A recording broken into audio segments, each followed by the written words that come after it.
What is up, everybody? Welcome back to Unplugged and Uncut, the news source for sports, news, and entertainment. And I hope everybody's having a great day. Today we got the San Antonio Spurs and possibly a new big three forming. That's right, there's been roomies. Well, they might be roommates or roomies. Rumors of the Seattle 3 coming to San Antonio. So we're gonna get into that today and a whole lot more. We're gonna tell you how it could happen and then give you our feelings on how that big three looks in San Antonio. But before we get started, guys, I know everybody knows about the PS5. However, we are gonna start a new stream on Fridays, Fortnite Fridays. So make sure you add me on Epic Games or PlayStation Network, however you play. If you play Fortnite, UNYKE210. We will be giving away Fortnite skins to our subscribers and people watching the live stream. Just wanted to throw that out there if you're a Fortnite fan, because we never placed that on any video. I never promoted that. Just wanted to let you guys know that it's something new. All right, but without further ado, we ain't talking about Fortnite. We talk about the Spurs, baby. So there have been rumors and rumblings of the Seattle 3 coming to San Antonio. That is right. And how that looks, that is Zach LaVine, DeJounte Murray, and Paolo Banchero. Now that sounds pretty interesting to me. So the first part of that was Zach LaVine. That'd be the easiest part to bring of the two to the San Antonio Spurs, I believe, because Zach LaVine is just a free agent signing. Maybe a possible sign and trade if you need to clear some cap space to get that full $34 million max contract out there for LaVine. Of course, you got Murray. The other part is Paolo Banchero. So luckily, the Houston Rockets GM shed a little light that he might be interested in the right deal for the number 3 pick. So the Spurs would have to hope that Paolo Banchero fell to number 3 first of all, because he's up there with 1 and 2 with Jabari Smith and Chet Holmgren. Nobody really knows who's going to go number 1. All 3 players have equal claim to that number 1 spot. But let's say he does fall to the 3rd pick and the Rockets are willing to deal that pick. What will it take to move up? Now, I think something like the 9th, the 20th, and two future first-round picks could get the deal done. That's 4 first-round picks to move up this year. If you're the Spurs, it might be the 9th, the 20th, and 1 future first, maybe. That's 3 first-round picks. But just to guarantee the deal, I don't think the Rockets are going to pass up the 9th, the 20th, and 2 future first. Also, I saw a website. Let's see if we can bring it up real quick, guys. That had, nope, I do not have it up here. Boo. Sorry. I was going to bring it up for us real quickly, but I will snap a screenshot later and add it in here for you. But Air Alamo suggested Devin Vassell, Doug McBuckets, the 9th and the 25th pick. I was like, ooh, that's a whole lot to give up. I'm not sure I want to give up Devin Vassell.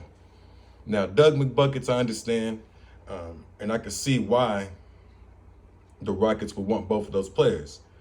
So Devin Vassell, young rising talent, averaged 12 points a game, and Doug McBucket's one of the best three-point shooters in the game. So that makes sense. But if you're the Spurs, do you really want to give up the young player that you just drafted a few years ago or a couple years ago? So that's why I'm stating the 9th, the 20th, and either 1 or 2 future first. Bam. So now you got Zach LaVine, DeJounte Murray, Paolo Banchero. So the starting lineup will probably look something like this: DeJounte Murray, Zach LaVine, Keldon Johnson, Paolo Banchero, Jakob Poeltl. Bam. Coming off the bench, you still got Trey Jones, Devin Vassell, Josh Primo, Zach LaVine, Jacques Landale, a couple draft picks from this year, Josh Richardson, Doug McBuckets, because we did not do that trade. Now, we might not have Doug McBuckets and Josh Richardson, so I got those 2 last stated. And the reason I state those 2 guys last, and possibly even Zach Collins could be it, and they could be cap casualties, meaning trying to fit Zach LaVine in his full max contract, we could possibly lose Doug McBuckets, Josh Richardson, and Zach Collins. So that's a possibility there, guys. Now, for me, I'm okay with this. I'm not 100% gun-ho on this type of deal. I do like the idea of the Seattle 3. And if you compare it to the old big three, Duncan, Parker, Ginobili, it matches up a little bit for that young squad. Ginobili and Zach LaVine, that shooting guard that can hit threes. Now, Ginobili was a better defender. LaVine might bring a little bit more offense, and I say might, and that's because Ginobili accepted a six-man role. He could have been a starter and produced at a higher level if he chose to go that route with his career, but he wanted to win championships. Now, Parker and Murray, they match up fairly similar. Both are able to distribute the ball, high assist to turnover ratios. Murray's a little bit better on the defense, and I'm gonna say Parker was a little bit better on the offense. Duncan and Banchero, well, Banchero, I loved you in Duke name, but I'm talking about Tim Duncan, so Mr. Fundamental, that's 5 chips. I don't know how you compete with that, but Banchero as a player is an excellent player. He's just not Tim Duncan, y'all. So that's how that 3 looks, trying to compare Duncan, Parker, and Ginobili to Banchero, Murray, and LaVine. Now, if I'm playing NBA 2K, I'm running with that team. That squad is loaded, especially when I got Devin Vassell and Primo coming off the bench with Trey Jones, steady hand. Yeah, I can run with that team. But in the real NBA, guys, I don't know if we see that happen. But I do think ideas like this that are floating around could happen. Like the Spurs in the H-Town.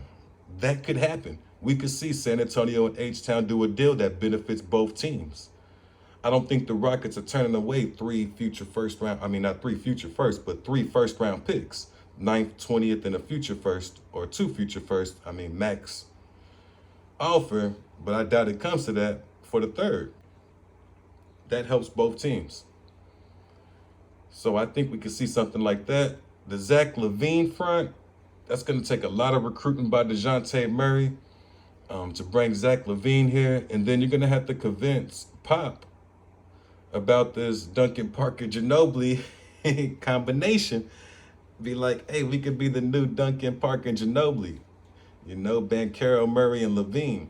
So maybe if you convince Pop and the brain trust there, if you're Murray, they go all in on that. But I don't know, guys. I like to see what you guys think about the possible rumors of the Seattle 3 trying to form in San Antonio here. And do y'all like this idea? Do y'all want to see it come? Or do you just want to see it in 2K? And like to see the Spurs go a different direction. Some people might want to see us go after DeAndre Ayton. Some might want us to go after Zach LaVine. Some people might want us to stay in the 9th spot and get all 4 draft picks and see what we can do with those. So there's just too many options available, guys. This was just one of them. And once again, I'll be checking the comments to see how y'all feel about the San Antonio Spurs and the possible Seattle 3 making its way here. But that's all we got for this episode. Your boy is out. Y'all have a blessed day. Peace.